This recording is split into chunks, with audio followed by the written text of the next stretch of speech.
성도 여러분 반갑습니다. 네, 2022년 2월 2일 수요 성경 공부 오신 여러분들 주님의 이름으로 축복합니다. 네, 이 시간 함께 찬송가 200장 달고 오묘한 그 말씀 함께 찬송하시고 수요 성경 공부 시작하겠습니다. 함께 찬송가 200장 찬송하시겠습니다. 달고 오묘한 그 말씀, 생명의 말씀을, 귀한 그 말씀 진실로, 생명의 말씀이 나의 길과 믿음 밝히 보여주니 아름답고 귀한 말씀 생명샘이로다. 아름답고 귀한 말씀 생명샘이로다. 귀한 주님의 말씀을 내 노래 되도다. 모든 사람을 살리는 생명의 말씀을 값도 없이 받아 생명 길을 가니 아름답고 귀한 말씀 생명샘이로다. 아름답고 귀한 말씀 생명샘이로다. 널리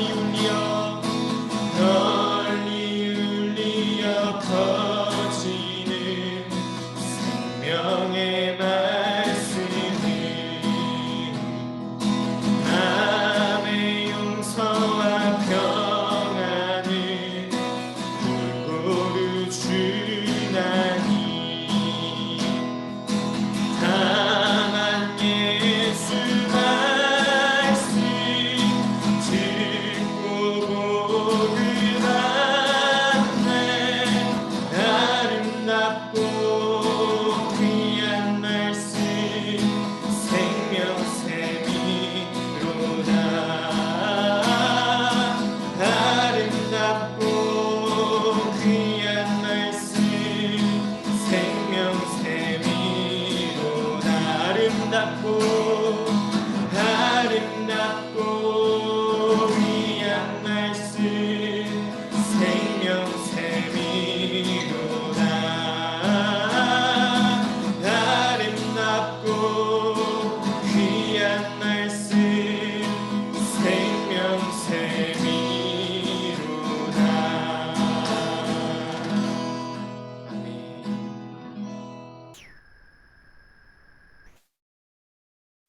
자, 함께 기도하시겠습니다.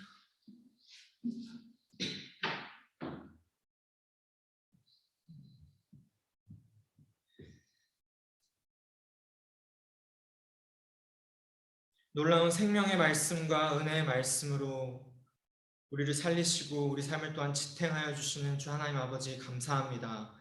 이 시간 저희가 또 수요 성경 공부 모임으로 함께 모여서 하나님의 말씀을 상고하며 하나님의 말씀을 배우며 주께 듣고 배우는 이 시간 가운데 나와 주님 바라보니 하나님 이 시간 함께하여 주시고 각 사람의 심령 가운데 그 능력의 말씀으로 임하셔서 그 말씀을 통해 더욱더 힘을 입고 말씀을 배워감 가운데 그 말씀에 더욱더 깊이 빠져들며 말씀을 사모하며 사랑하며 살아가는 우리 모두가 되도록 좀 우리 각 사람을 붙들어 주시옵소서.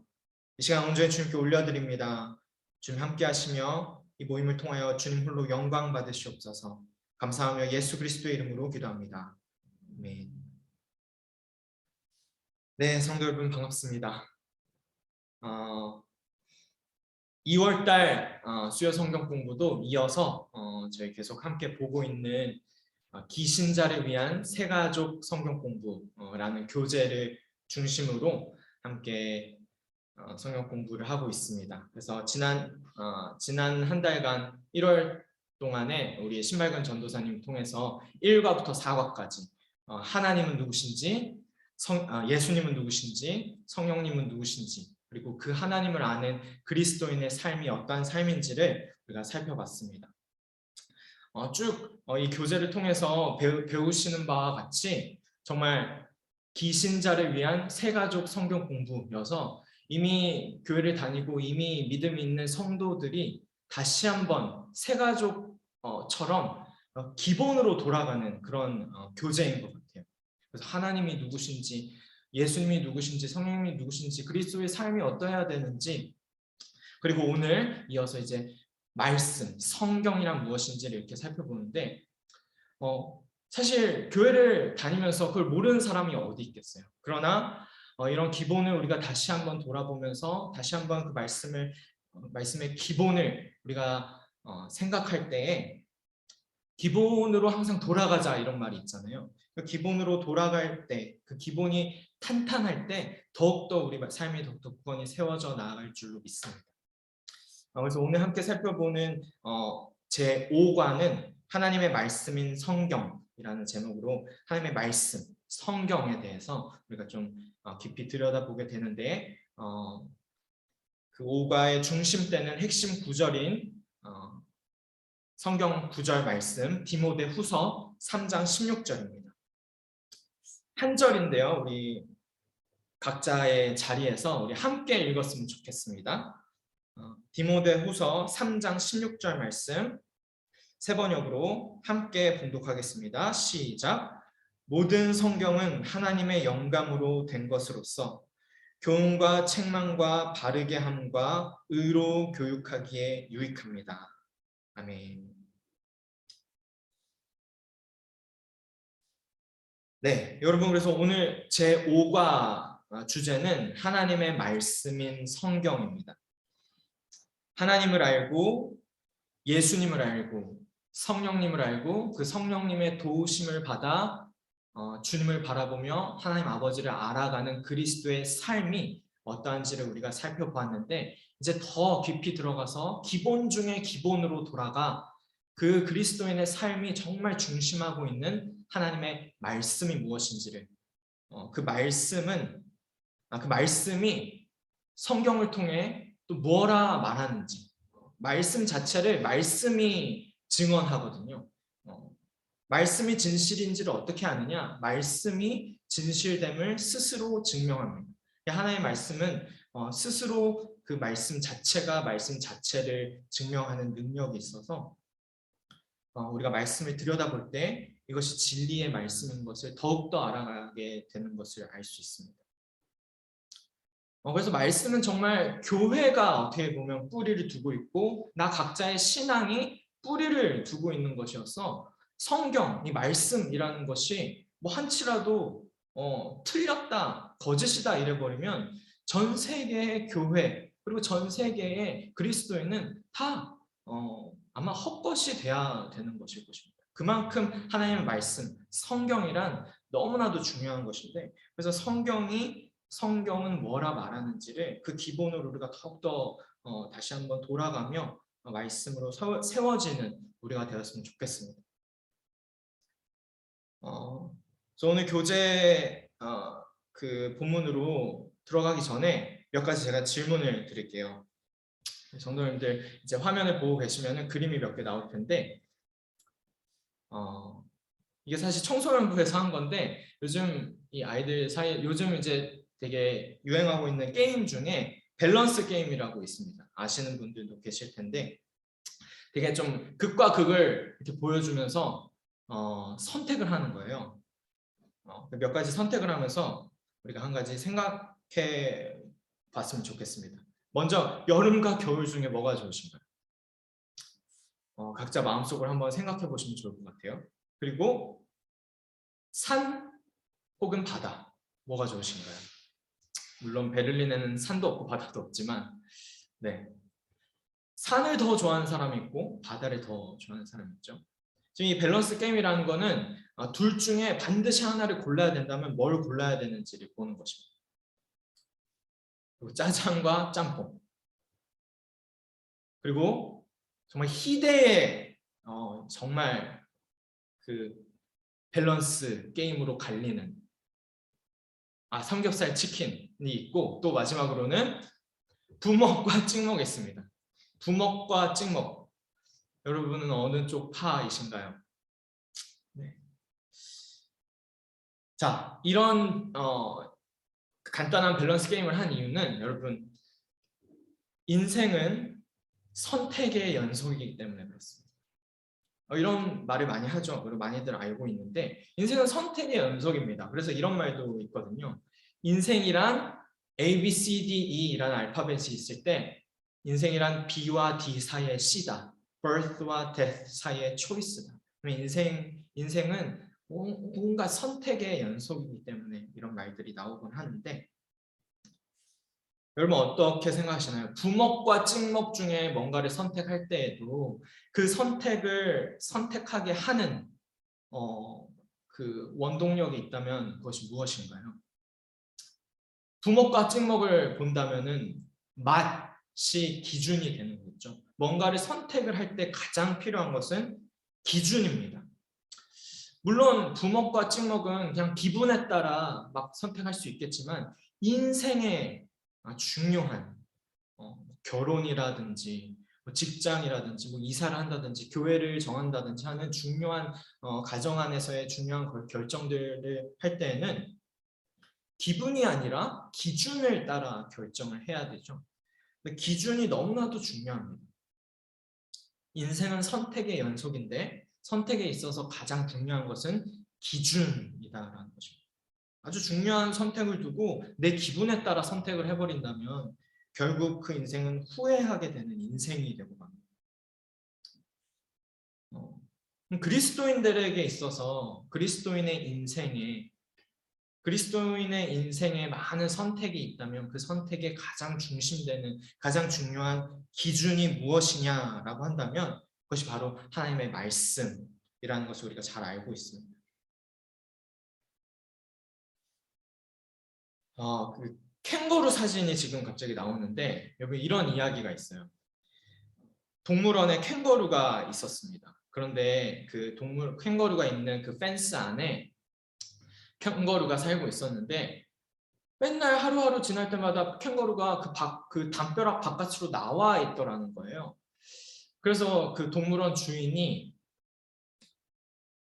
이게 대체 무슨 일인가 해가지고 캥거루라 가지고 너무 점프를 잘하나 보다 해가지고 담벼락을 엄청 높이는 증축 공사를 했다고 합니다. 근데 그 다음날 보니까 또 그 캥거루가 밖에 나와 있었다고 해요. 그래서 또 증축 공사를 해서 담벼락을 엄청 높이고 있는데 그거를 이 캥거루와 옆에 친구 원숭이가 보고 있었다고 합니다. 그래서 원숭이가 캥거루한테 얘기를 했다고 해요. 저 동물원 주인 언제까지 저렇게 담벼락을 증축 공사를 해서 높일 것 같아? 이러니까 캥거루가 글쎄 저기 문이 열려 있는 걸 모르는 이상 계속 저 담벼락을 높이지 않을까? 라고 말했다고 합니다. 그럼 무슨 말일까요? 문이 열려 있었다라는 거예요. 캥거루는 문 밖으로 나와서 계속 담벼락 바깥에 어슬렁어슬렁 됐다는 것입니다. 이 이야기는 언제나 본질이 무엇인가 우리는 돌아봐야 한다라는 것을 리마인드 해주는 것이거든요. 이 동물원 주인의 이야기는 다른 사람의 이야기가 아니라 우리의 이야기입니다. 정작 돌아봐야 할 가장 기본 중에 기본을 보지 않고 쓸데없는데 에너지를 쏟고 있는 동물원 주인처럼 우리도 삶의 기준이 정말 기본이 무엇인지를 항상 돌아보는 훈련이 해야 될 필요를 이 이야기를 통해서 우리가 알 수 있습니다. 그래서 그 기본 중에 기준 중에 기준인 성경, 하나님의 말씀인 이 성경이란 무엇인지부터를 오늘 교재에서 질문을 던지며 시작하는데 여러분 성경은 무엇일까요? 성경은 아시다시피 하나님의 말씀입니다. 그것이 가장 기본되는 답이겠죠. 근데 더 이제 또 좀 더 상세하게 표현을 하자면 성경이란 무엇인가라고 했을 때 성경은 하나님의 기록된 말씀입니다. 이것이 중요한 이유는 무엇이냐면 여러분 이제 중세 시대 때에 종교 개혁이 일어났을 때에도 그 종교 개혁할 때 종교 개혁의 5대 정신이라는 걸 많이 들어보셨죠? 오직 믿음으로, 오직 그리스도, 오직 은혜로, 오직 성경으로, 오직 하나님께 영광을이라는 이 종교 개혁 가들이 중심 두고 사역한 그 5대 정신이 있는데, 종교 개혁의 5대 정신인데 그 중에 가장 중요한 것 중 하나가 오직 성경으로라는 그 정신입니다. 근데 그 종교 개혁 당시에 오직 성경으로 돌아가자라는 결국 운동이 있었다라고 할 수 있는데, 그 정확하게 그 종교 개혁 그 정신의 그 모토를 정확하게 표시하면은 오직 성경으로가 아니고 오직 기록된 성경으로라는 그 문구가 그렇게 되어 있습니다.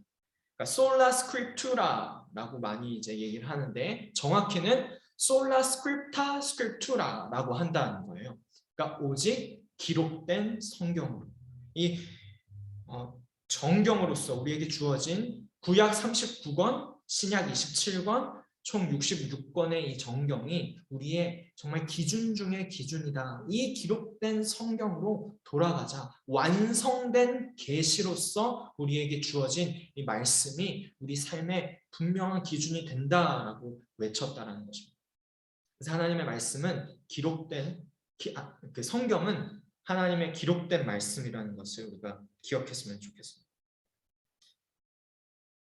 그리고 그 말씀은 말씀드렸듯이 구약 39권, 신약 27권, 총 66권으로 되어 있죠. 그 66권의 책은 어떻게 쓰여진 것이냐? 한 번에 1권부터 66권까지 시리즈로 쓰여진 것이냐? 그것이 아니고 1600여 년이라는 기간 동안 쭉 창세기가 쓰여지고, 그러니까 그 하나하나 쓰여지고, 또 신약에 가서 마태복음이 쓰여지고 하나하나 쓰여져 갔는데, 그것이 총 전체가 다 완성되기까지 1600여 년이라는 시간이 걸렸다는 것입니다. 그리고 1600여 년 동안 한 사람이 쓴 것이 아니죠. 40여 명의 저자가 큰 오랜 시간에 걸쳐 기록을 하였는데, 이것이 굉장히 흥미로운 것이 뭐냐면, 그렇기 때문에 이제 많은 저자와 오랜 시간이 걸렸기 때문에 수많은 직업의 사람들과 직위의 사람들과 기록 연대까지도 다 다른데 성경은 한 가지 이야기로서 통일성을 가지고 한 가지 이야기를 한다는 것입니다. 바로 하나님은 누구신지, 하나님의 백성은 어떤 자들이어야 하는지, 예수님이 누구신지가 이 1600여 년 동안 40여 명의 저자들이 기록한 말씀에 아주 통일된 주제로 드러나고 있다라는 것을 보기만 해도 이것이 정말 하나님의 말씀이구나라는 것을 알 수 있습니다. 그래서 이 66권의 책, 1600여 년 동안 기록되어진 이 40여 명의 저자를 통해 기록되어진 이 성경은 성령 하나님께서 기록하게 하신 것이구나라는 것이 자체적으로 그렇게 증명을 하고 있다는 것입니다. 그렇다면 이 성경은 어떻게 기록되었습니까? 성령 하나님께서 기록하게 하셨다라고 좀 쓰여져 있는데 어떻게 기록되었는지를 우리가 보겠습니다. 성경은 어떻게 기록되었는가? 첫 번째로 성경은 하나님의 영감, 하나님의 감동으로 기록되었습니다. 오늘 이 5과가 중심하고 있는 본문 말씀 디모데후서 3장 16절에서도 말하는 바와 같이 성경은 하나님의 영감으로 된 것이다 라고 말한다는 것입니다. 그리고 여기에서 말하는 이 성경에서 말하는 이 영감이라는 단어, 이 감동이라는 단어는 하나님의 호흡, 하나님의 숨결이라는 뜻으로 성경이 기록되는 과정에 하나님의 영이 함께 하셨음을 알려주는 단어입니다. 이 디모데후서 3장 16절이 굉장히 그래서 중요한 구절인데 이 구절로 나중에 또 다시 한번 우리가 돌아오겠습니다. 두 번째로는 하나님의 말씀이 성경에 어떻게 기록되었는가? 두 번째로는 하나님은 선지자들에게 말씀을 기록하도록 하셨습니다. 예레미야 30장 2절 말씀을 보아도 이렇게 성경 자체에 이런 말씀이 나옵니다. 주 이스라엘의 하나님이 말한다. 너는 내가 너에게 한 말을 모두 책에 기록하여라.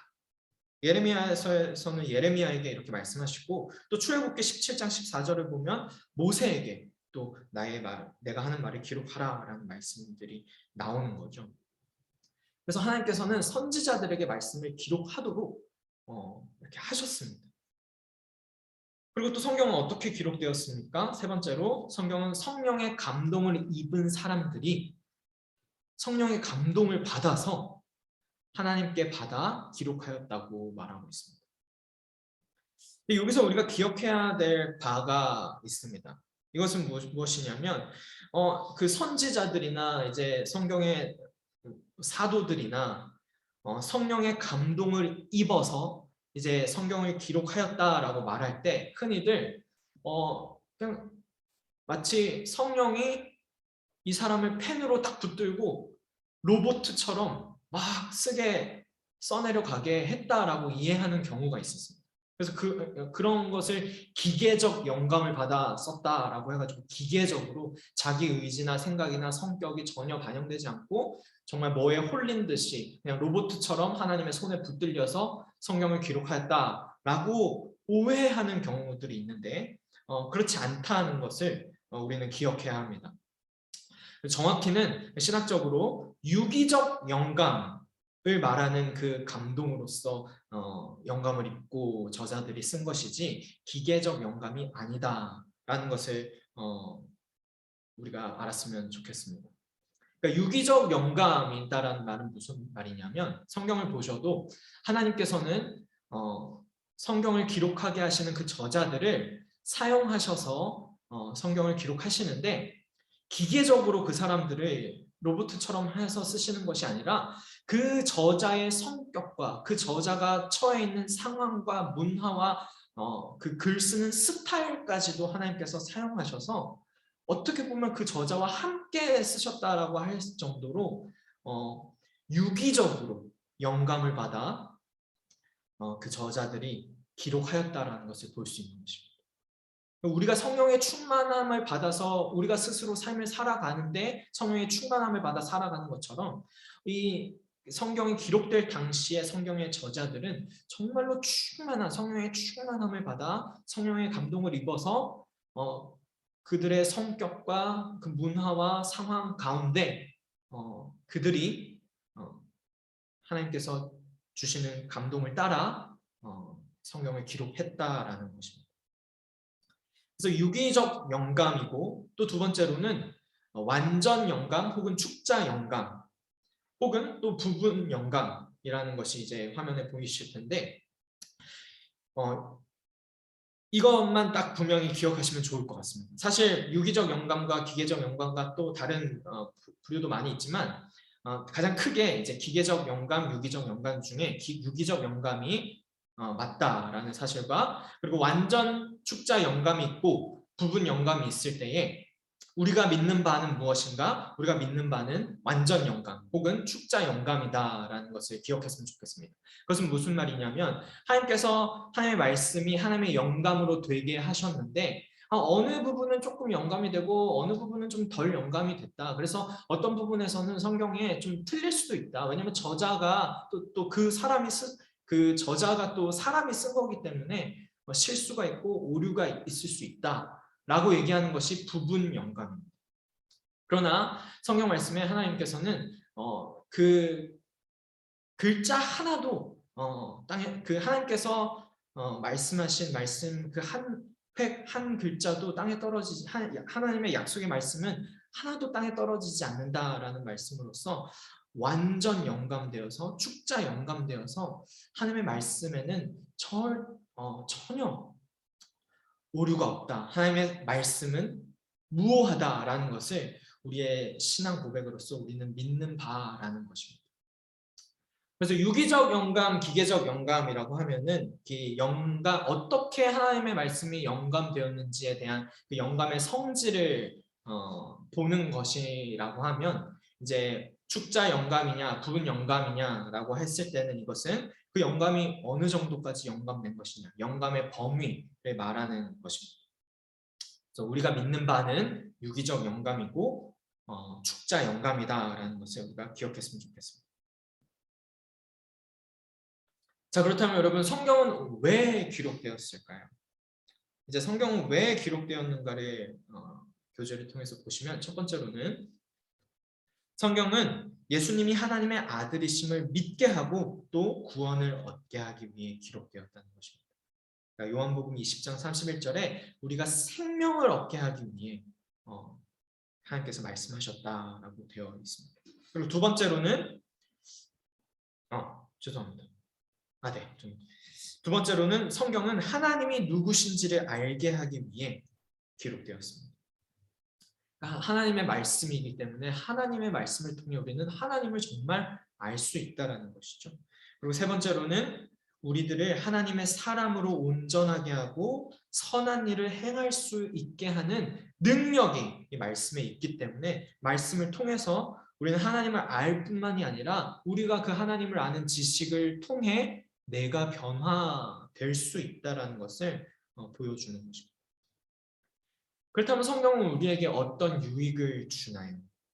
라고 이제 질문을 하는데, 여러분, 사실 이 질문에 대한 답은 너무나도 많죠. 너무나도 많아서 이 교재에서도 사실 가장 많은 이제 분량이 여기서 차지하게 되는데, 7가지로 이 교재에서는 정리를 하고 있습니다. 첫 번째로, 성경은 우리들을 가르쳐서 온전하게 하고 선한 일을 행하게 합니다.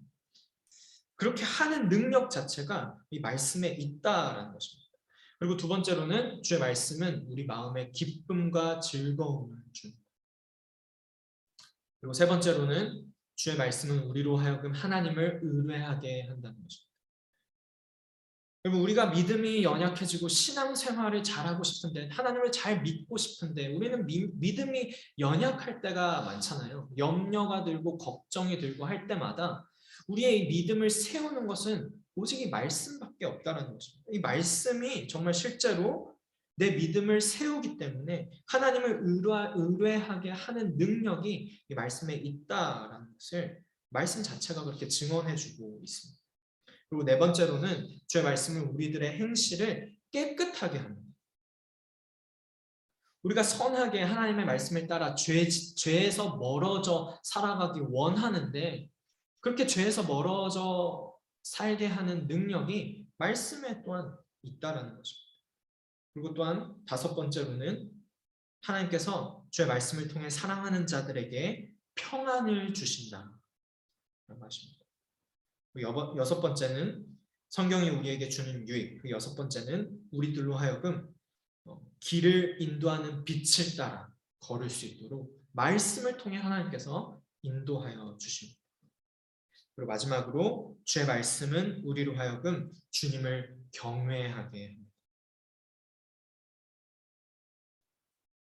그렇다면 이 성경, 과연 이 성경은 어떻게 구성이 되어 있는가를 우리가 살펴볼 것인데, 이건 너무나도 이제 다 잘 아는 부분일 것입니다. 성경은 어떻게 구성이 되어 있나요? 가장 중요하게는 성경은 구약과 신약으로 구성되어 있다는 것을 반드시 기억해야 합니다. 구약은 예수님이 오시기 전까지 예수님에 대해 예언한 글입니다. 그리고 신약은 무엇입니까? 예수님이 오신 후에 예수님에 대해 기록한 글이죠. 그래서 구약도 신약도 예수님을 중심으로 하며 구약은 예수님을 바라보고 있고 신약은 예수님을 기초로 하여 예수님의 삶을 들여다보고 예수님의 생애를 들여다보고 예수님이 누구신지와 예수님이 하신 말씀들을 중심으로 이제 펼쳐지는 것이 신약인 것입니다.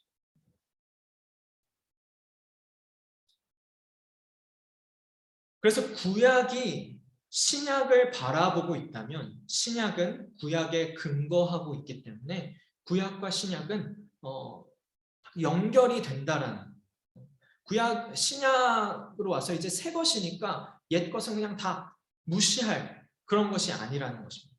구약에 근거하여 신약을 바라보고 신약을 바라보며 구약을 읽을 때에 우리가 풍성한 예수님에 대한 진리를 더욱더 알 수 있다는 것을 우리가 알 수 있습니다. 그래서 성경의 구성을 우리가 들여다볼 때 가장 중요한 것은 구약과 신약으로 성경이 나눠진다라는 것인데, 이 구약과 신약은 구분되지만 분리되지 않는다. 영속성이 있다라는 것을 우리가 항상 기억해야 합니다. 그래서 예수님이 오시기 전까지 예수님에 대해 예언한 이 글, 구약은 모세오경과 역사서와 시가서, 대선지서, 소선지서로 나뉘어지죠. 특별히 대선지서와 소선지서는 뭐 대단한 선지자들과 그냥 좀 작은 일을 했던 선지자들로 나눠지는 것이 아니라, 그냥 이 책의 분량이 많은 예언서를 대선지서라고 하고, 분량이 적은 예언서는 소선지서라고 하는 것입니다. 그리고 신약에 가서는 어떻죠? 복음서가 있고 역사서, 바울 서신, 일반 서신, 예언서가 있습니다. 복음서는 예수님의 사역을 기록하였고, 역사서는 교회의 역사. 그래서 딱 한 권이 있죠. 사도행전, 성령행전이라고도 불리는 이제 사도행전이 역사서로 이제 구분되어 있습니다. 신약에서는. 그리고 바울 서신, 이 대다수의 이제 책을 차지합니다. 바울의 편지글이 13권이 있고, 일반 서신으로 8권이 있습니다. 그리고 예언서도 딱 한 권이 있죠. 바로 요한계시록. 미래와 천국에 대해 요한이 환상으로 그 계시를 받아 쓴 책입니다. 자, 그렇게 성경이 또한 그렇게 구성되어 있는데, 그러면 성경을 대하는 우리들의 태도와 우리의 의무는 또 어떤 것이 있을지 우리가 살펴보겠습니다. 성경에 대한 성도의 의무입니다. 성경에 대한 성도의 의무는 무엇이 있을까요? 첫 번째로, 너무나도 당연한 것이지만 하나님의 말씀을 듣고 지켜야 합니다. 그러니까 들어야 한다는 것입니다. 이것은 성경 말씀을 직접 내가 읽으며 그것을 듣는 것도 포함하지만, 또한 설교 말씀 또한 포함합니다. 왜냐하면 설교 말씀은 성경 말씀을 더 자세히 풀어서 말해주는 말씀이기 때문에, 우리의 믿음은 정말 이 들음에서 난다라는 말씀처럼, 들음은 그리스도의 말씀을 비롯하여 그 들음을 통하여 우리의 믿음이 자란다라는 것입니다. 그렇기 때문에 우리는 성도로서 하나님의 말씀을 언제나 듣고 지켜야 한다라는 것을 우리가 기억했으면 좋겠습니다. 두 번째로는 말씀을 읽고 듣고 또 기록한 것을 지켜야 합니다. 읽기만 해서는 안 된다는 것이죠. 그냥 읽는 것이 아니라 그냥 소설책처럼, 그냥 일반 서적처럼 우리가 즐기라고 주어진 단순한 책이 아니라, 정말 읽고 듣고 그것에 따라 살기 위해, 그것을 지키기 위해 우리는 읽어야 한다라는 중요점인 것입니다. 그리고 세 번째로는 주의 말씀을 항상 마음에 두어야 한다라고 하는데, 이것은 쉽게 말하면 암송을 뜻하는 것이죠. 암송을 하여서 하나님의 말씀이 정말 내 마음에 새겨져서 때때마다 말씀을 기억하여 곱씹으며 우리 일상생활에 말씀이 항상 나에게 가까이 있을 수 있도록 우리는 해야 한다라는 것입니다. 그리고 마지막으로는 주의 말씀을 묵상해야 합니다. 여러분, 말씀을 묵상하고 계십니까? 묵상이라는 것은 정말 히브리어 단어로는 이 읊조리다라는 의미를 갖고 있는 말입니다. 이 묵상이라는 단어 자체가 내가 입으로 조금 읊조리면서 계속해서 곱씹으며 그것을 생각하고, 내가 입으로 또한 말할 때 그 말을 내 귀가 듣습니다. 그러므로 인하여서 점점 말씀과 더욱더 가까워져 가고, 깊이 생각하며 그 말씀 가운데 깊이 빠져들듯이 말씀을 깊이 생각하는 것, 그 묵상하는 것이 성도의 의무라는 거죠. 그래서 시편 119편에는 하나님의 말씀이 얼마나 귀한지, 그것에 대한 고백이 시편 119편에 정말 100절에 넘게 기록되어져 있는데 97절에 이렇게 말을 합니다. 내가 주님의 법, 그 율법, 하나님의 말씀을 얼마나 사랑하는지 온종일 그것만을 깊이 생각합니다 라고 고백하고 있습니다. 여러분, 바로 이것이 묵상이라는 것입니다. 우리는 묵상을 해야 하는데 이것이 성도의 의무라는 것으로서 우리가 지금 배우고 있지만 이 의무가 뭔가 하나님께서 안 하면 안 돼 라고 어깨에 짊어지어 주신 그런 짐이 아니라 시편 119편에서 고백하는 바와 같이 우리가 하나님의 말씀을 얼마나 사랑하는지 그건 온종일 그것만을 깊이 생각하지 않을 수가 없어서 깊이 말씀 가운데 나아가게 되는 것, 그것이 정말 나의 기쁨이요 나의 의무이다 라고 말하는 것입니다. 그래서 너무나도 하나님의 말씀을 사랑해서 온종일 생각하는 것, 그것을 우리가 해야 하는 묵상이다 라고 말하는 것입니다. 그럼 그렇다면 이러한 이 성경 말씀을 가까이 하는 방법은 무엇이 있을까요? 그래서 오늘 교재를 통해서 또 마지막으로 보게 되는데 그것은 바로 큐티를 말하는 것입니다. 성경 말씀을 가까이 하는 방법 중 하나가 있다면 큐티인 것이죠. quiet time이라고 해서 내가 시간과 장소를 구별하여서 매일매일 이 시간과 이 장소에서 내가 하나님의 말씀을 읽겠다, 듣겠다, 이것을 깊이 묵상하겠다라고 결단하여서 항상 이것을 내 습관화하여 살아가는 것입니다. 그래서 큐티라는 것은 사실 각자가 사실 알아서 하면 되는 것이죠. 그렇기 때문에 뭐 이렇게 해야 된다라는 뭐 그런 법이 정해져 있지 않지만 어떻게 큐티해야 될지 모르겠다라는 분들을 위하여서 기본적인 뭐 방법이 있다면 이러한 순서를 우리가 따를 수 있을 것입니다. 첫 번째로는 기도를 하는 것이죠. 하나님의 말씀을 묵상함에 있어서도 내 힘과 내 능력과 내 지식으로 이 말씀을 파헤쳐 나가는 것이 아니라 성령의 도우심을 힘입어서 우리는 말씀을 읽어야 합니다. 그리고 우리 스스로, 인간 스스로는 그러면 존재할 수조차도 없습니다. 그렇기 때문에 인간 스스로가 자신의 머리를 믿고 말씀을 읽는다는 것은 말이 되지 않는다는 것이죠. 우리는 기도함으로써 주님의 말씀을 묵상하기 원합니다. 성령 하나님 도와주셔서 이 말씀을 이해할 수 있도록 도와주시옵소서라는 그 도움을 구하는 겸손한 기도가 우리는 언제나 필요합니다. 그리고 그 기도에 힘입어 우리는 이제 말씀을 읽는 것이죠. 두 번째로는 말씀 읽기가 있습니다. 본문의 전체적인 의미가 무엇인지. 그래서 우리 교회에서도 요즘 말씀 통독을 하고 계시죠. 그리고 매일 아침마다 이제 아침 예배를 통해서 오늘 통독한 말씀 가운데 중요한 말씀을 또 설교 말씀을 통하여 더 배우고 이렇게 나아가고 계시는데 성경 통독을 또한 하면서 그 1년 동안 성경 한 권을 통독한 가운데 그 전체적인 성경 말씀의 그 숲을 우리가 바라볼 수 있으면 좋을 것 같습니다. 성경이라는 그 전체 66권이라는 큰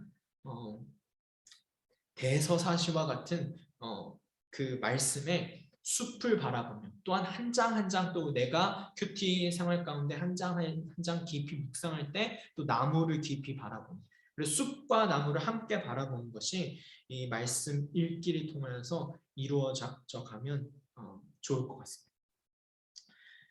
그래서 말씀을 읽음 가운데 세 번째로는 이제 말씀을 깊이 생각하는 것이죠. 말씀을 깊이 생각할 때에는 특별히 하나님이 말씀을 통해서 어떻게 드러나시는지, 하나님이 어떤 분이신지, 그리고 이 말씀을 통해 내가 깨달은 진리나 혹은 내가 회개해야 될 죄는 무엇인지를 말씀을 통해 내가 나 자신을 들여다보는 것입니다.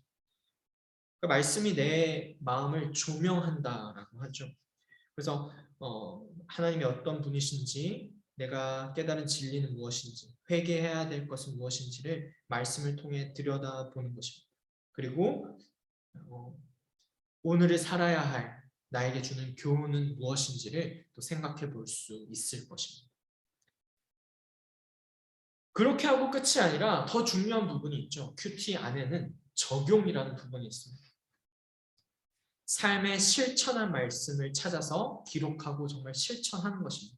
아까 우리가 살펴본 바와 같이 말씀을 읽기만 하는 것이 아니라 성도의 의무로서 말씀을 지켜야 한다라고 말했던 것처럼 말씀을 그냥 읽기만 하려고 읽는 것이 아니라 지키기 위해 내가 뭔가 조금 작은 일이라도 뭔가 내가 이 말씀을 통해 힘입어서 할 수 있는 일이 무엇이 있을까? 이 말씀을 내 삶 가운데 어떻게 적용할 수 있을까? 그것을 항상 고민하는 것이 우리 성도의 삶 가운데는 필요하다는 것입니다.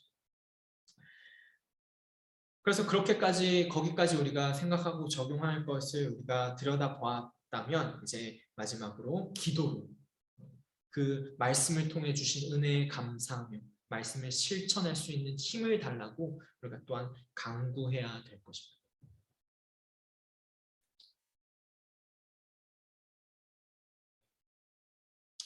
그래서 이렇게 하나님의 말씀은 무엇인지를 들여다보면서 그 말씀은 정말 우리가 사랑할 수밖에 없는 귀한 하나님의 말씀이신데 그럼 정말 이제 그 말씀을 가까이 하는 방법까지도 좀 구체적으로 우리가 살펴보았습니다.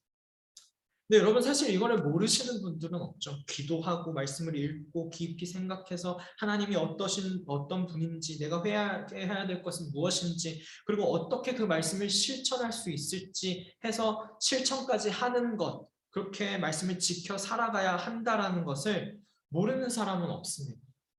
이 지금 화면에 보시는 바와 같이 이 묵상 순서를 몰라서 우리가 안 하는 게 아니죠. 묵상 순서 다 압니다. 기도하고 읽고 또 기록할 것은 기록하고 지켜야 될 바를 지켜야 된다는 것은 아는데 잘 안 되는 것이죠. 그럴 때마다 우리는 정말 성령님의 도우심을 구해야 합니다. 그리고 말씀으로 또한 돌아가서 말씀에 정말 힘 입어서 말씀이 나를 읽는 그 자리까지 가도록 성령님 도와달라고 우리는 정말 그래서 다 알아도 못하는 이 연약함을 주님께 올려드리면서 겸손히 말씀 앞에 서야 할 것입니다.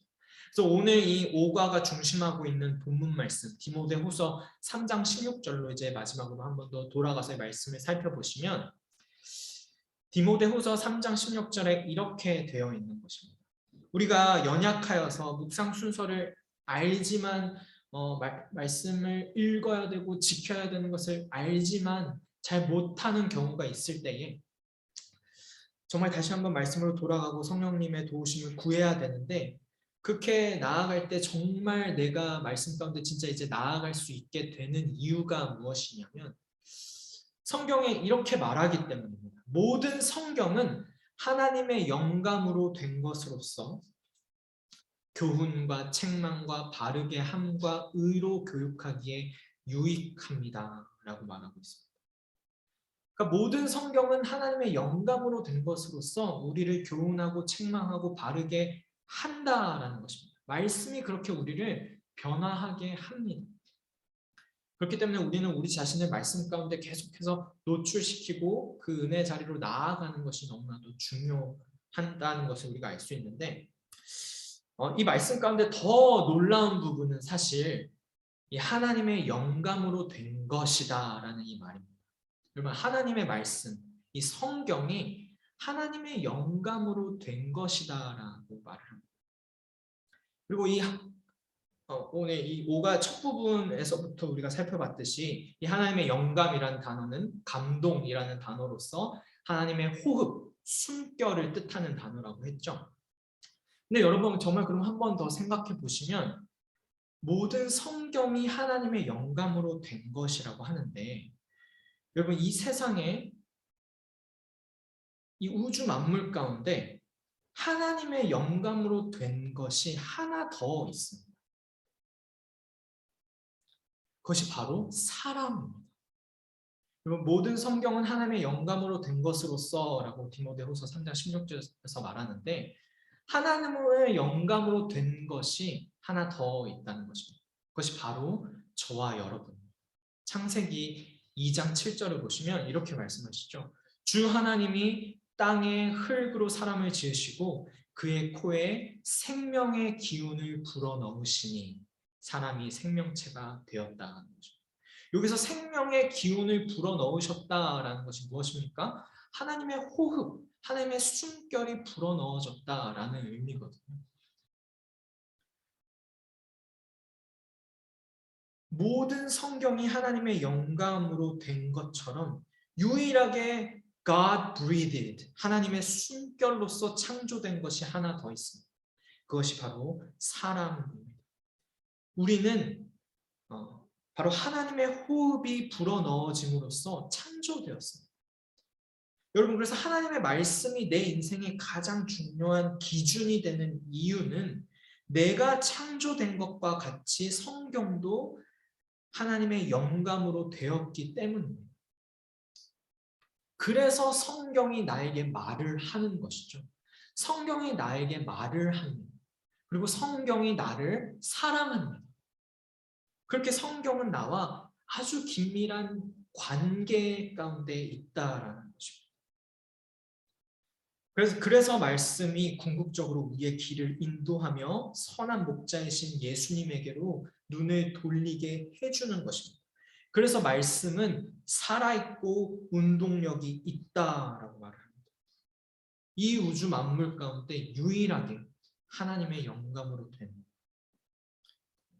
말씀이기 때문에 그렇습니다.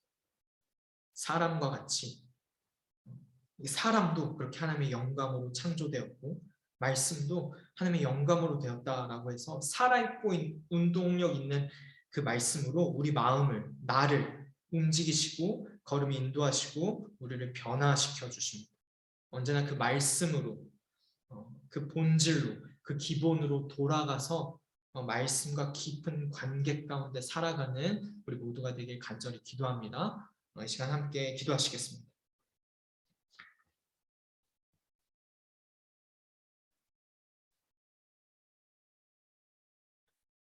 하나님 아버지 감사합니다. 태초에 말씀이 있었고 그 말씀은 하나님과 함께 있었고 그래서 그 말씀은 곧 하나님이심을 우리가 이 시간 기억하며 말씀을 사모하며 말씀 가운데 비추어 주시고 계시하여 주시는 예수 그리스도의 복음과 그 진리에 우리가 더욱더 감격하며 주께 감사하기 원합니다. 귀한 하나님의 말씀, 하나님의 기록된 말씀을 우리에게 주신 주님 감사합니다. 말씀을 더욱더 사모하고 즐거워함으로 우리가 얼마나 하나님의 법을 사랑하는지 내가 온종일 그 말씀을 묵상하고 생각합니다라는 그 고백이 나의 고백이 되게 하셔서 날마다 매일 아침마다 더하여 주시는 새 은혜에 힘입어 겸손히 주님 말씀 앞에 무릎 꿇는 우리 모두가 되도록 주님 도와주시옵소서. 이 성경을 더욱더 사랑하며 성경이 나에게 말하고 성경이 나를 사랑할 때에 그 말씀에 깊이 빠져들며 말씀에 정말 사로잡혀서 말씀을 통하여 삶이 변화되며 그 변화된 삶을 통하여 또한 축복의 통로되어 그 빛을 이 땅 가운데 비추며 살아가는 우리 각자의 삶과 우리 가정과 그런 우리 교회 되도록 성령 하나님 우리를 붙들어 주시옵소서. 감사하며 거룩하신 우리 주 예수 그리스도의 이름으로 기도합니다. 제가 함께 주기도문으로 수요 성경 공부를 마치겠습니다. 하늘에 계신 우리 아버지, 아버지의 이름을 거룩하게 하시며 아버지의 나라가 오게 하시며 아버지의 뜻이 하늘에서와 같이 땅에서도 이루어지게 하소서. 오늘 우리에게 일용할 양식을 주시고 우리가 우리에게 잘못한 사람을 용서하여 준 것 같이 우리 죄를 용서하여 주시고 우리를 시험에 빠지지 않게 하시고 악에서 구하소서. 나라와 권능과 영광이 영원히 아버지의 것입니다. 아멘. 네, 수요 성경 공부를 마쳤습니다. 평안한 하루, 평안한 한 주 되시기 바랍니다.